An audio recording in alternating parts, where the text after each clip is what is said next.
Good morning, good afternoon, good evening. This is Alan Burgos from the hashtag Walk with Lan channel. Welcome and welcome back to our channel.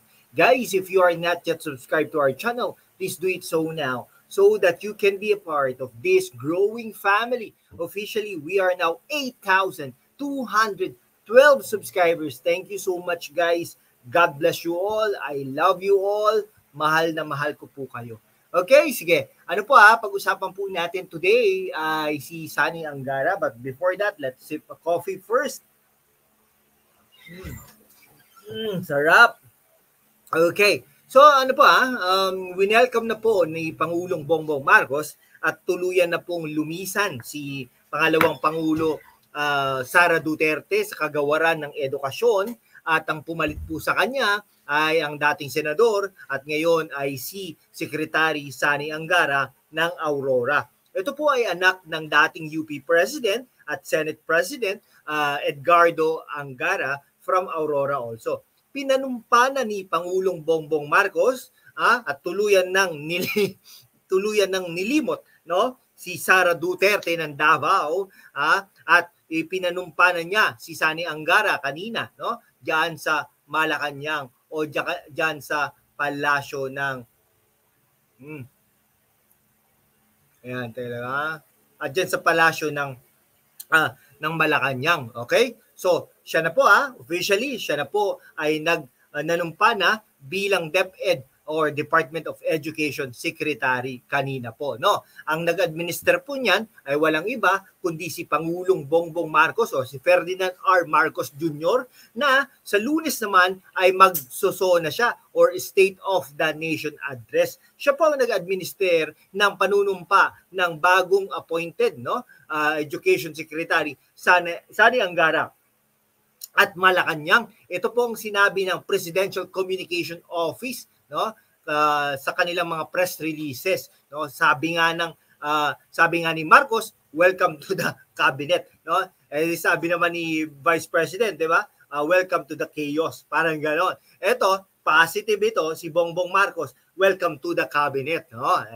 Ayan po ang tinugon ng ating mabuting Pangulo, Ferdinand Marcos. Ito po ang sabi niya kay Angara pagkatapos po ng kanyang panunumpa bilang secretary ng Department of Education, syempre according to the Presidential Communication Office ngayong Sabado, July 20. Nako, yung ibang mga presidente dati, 'di ba? Pag bago nagsusona, wala nang mga aktibidades 'yan dahil pilit nilang nire-review ang kanilang sasabihin sa taong bayan sa taunang State of the Nation Address.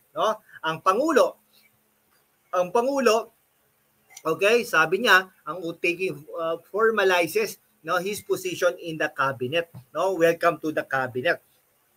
Okay? So, nagpakita naman ng kumpiyansa o nag-express ng kumpiyansa or confidence at optimism regarding dito sa new leadership ng Department of Education. So, ito, tinitingnan po nila yung mga maraming bagay na dito sa appointment ni Sunny Angara. Eksperyensado naman ito bilang senador at congressman ng Aurora at senador ng ating bansa at marami itong pinasang batas, sinepord niya at marami rin po itong mga advocacies, tinulungan niya ang ating mga guro, tinulungan niya ang ating mga estudyante, mga something like that. Sana mapagpatuloy ni Sunny Angara ang mga nasimulan ni Vice President Sara Duterte katulad na lang nung learning camp, pero yung learning camp dapat hindi yan voluntary kundi required yan sa mga mahihinang estudyante. Yung isang buwan na bakasyon ng mga ating guro ay dapat hindi talaga ini-improve pa yan, hindi po iniistorbo ng mga principal diyan, Yan. So marami nag-uusap po sila ng masinsinan, si Sunny Angara at ang ating mahal na Pangulo, meron silang great discussions bago nanumpa, to give ourselves a good idea of what we think needs to be done, sabi niya, Kaya lang, sana hindi na naman budol, So, kilala naman ng ating Pangulong Bongbong Marcos, nagkasama din naman yata sila bilang senador, no? Hindi ko alam. O kaya diyan sa Kongreso nagkasama sila, no? Gusto lang ipaalam ng ating Pangulo, no, kay Sani Angara kung anong importante, ano ang dapat gawin from day one. No? So kung sa Lunes, attend yan ng flag raising ceremony at ito ay magsasabi sa kanilang mga kawani, no? Sa kanilang mga undersecretaries kung meron na, tsaka alam naman niya na alam naman ni Sani Angara paano ito patakbuhin, no? And very optimistic naman daw siya para sa DepEd.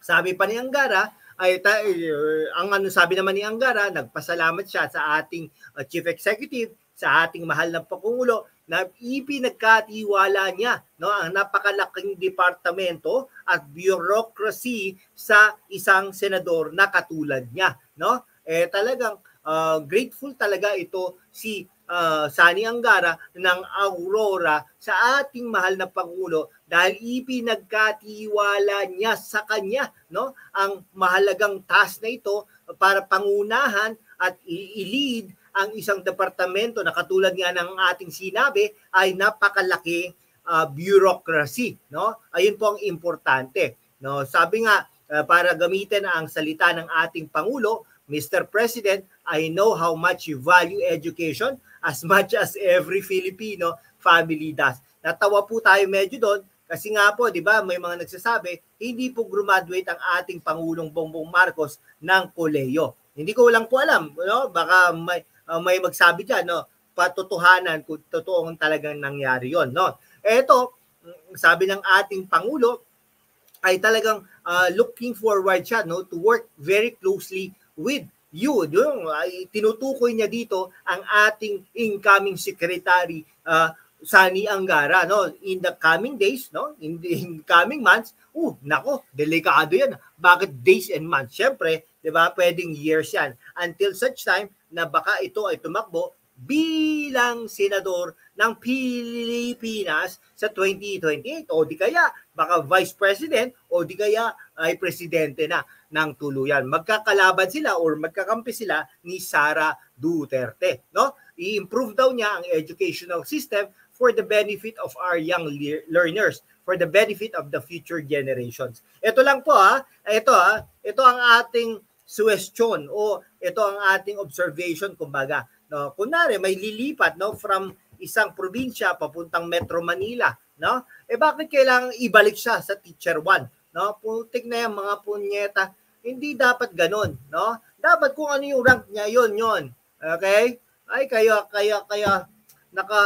nako talagang ano kayo, mga isa pa, meron pa isa nagsasabi na may mga daw, no, yung positions for sale. Now, for example, yung teacher 3 or master teacher, kung may ganito ka, ay talagang ano naman daw, makukuha mo yun. Ay putik kayo mga nako. So ito, matatandaan natin na si Pangulong Bongbong Marcos ay inappoint si Angara to lead the DepEd, no, after the Vice President Sara Duterte na Vice Chairperson ng NTF-ELCAC at Secretary ng Department of Education ay nag-tender ng kanyang resignation from the cabinet post last June 19. So kahapon po yung effectivity ng kanyang posisyon dyan sa DepEd. Kayo po ba? Nagsisisi po ba kayo na nag-resign ang ating pangalawang Pangulo o hindi? No? Ano po ba ang mamimiss nyo sa ating pangalawang Pangulo? Ang magtanim ng puno? Yan.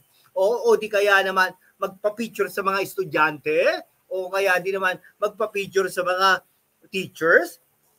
Pero in fairness naman, marami naman po nagawa ang ating pangalawang Pangulo. No?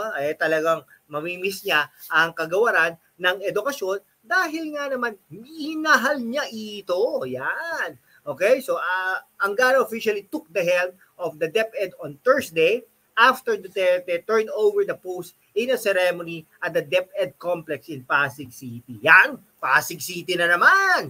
Naku po, kayo talaga, mga taga-Pasig kayo. Anak ng Pasig naman kayo. Ayan. Sige po, hanggang dito na lang po mga kaibigan ko ha. Kung hindi ka pa nakapag-subscribe sa ating channel, mag-subscribe ka naman upang we can be able to maintain and sustain this channel. Thank you so much guys. God bless you all.